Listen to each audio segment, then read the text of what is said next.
L'objectif, c'est de présenter le programme For Women in Science, donc pour les femmes et la science du groupe L'Oréal UNESCO, qui existe depuis 21 ans maintenant, donc dans la 10e édition cette année en Afrique. Donc simplement parce qu'en fait les statistiques ont montré que nous avons très peu de candidatures donc d'Afrique subsaharienne francophone et surtout du Sénégal. Donc raison de ma présence ce matin à Dakar donc pour présenter ce programme donc à un parterre donc de personnalités scientifiques, donc recteurs d'université, professeurs, responsables de laboratoires de recherche et doctorantes. Donc ce programme en fait vise à accompagner les femmes donc à faire carrière dans le domaine scientifique. Comme je disais donc il existe depuis 21 ans dans le monde, donc la 10e édition en Afrique.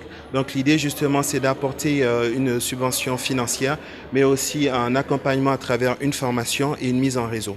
Alors donc nous avons 20 bourses annuelles, donc 15 pour le niveau doctorat, donc avec une subvention de 10 000 euros, et donc 5 pour le niveau postdoctorat avec une subvention de 15 000 euros. Les critères sont assez simples, donc avant tout il faut être ressortissant d'Afrique subsaharienne, donc être inscrit dans une école doctorale en Afrique, et donc après il y a des critères critères d'excellence comme on le retrouve dans tous les programmes en fait. Donc c'est un programme très électif, donc très élitiste.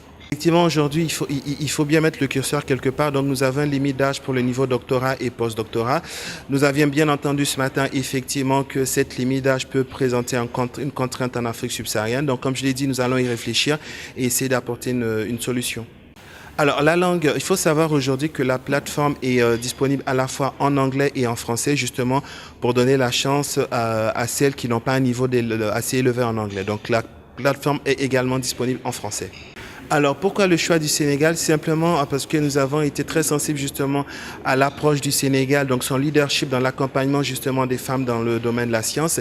Et donc pour cette première cérémonie en Afrique subsaharienne francophone, effectivement nous avons choisi le Sénégal. Et nous sommes très ravis donc que le Sénégal nous accueille pour cette cérémonie qui aura lieu le 21 novembre 2019.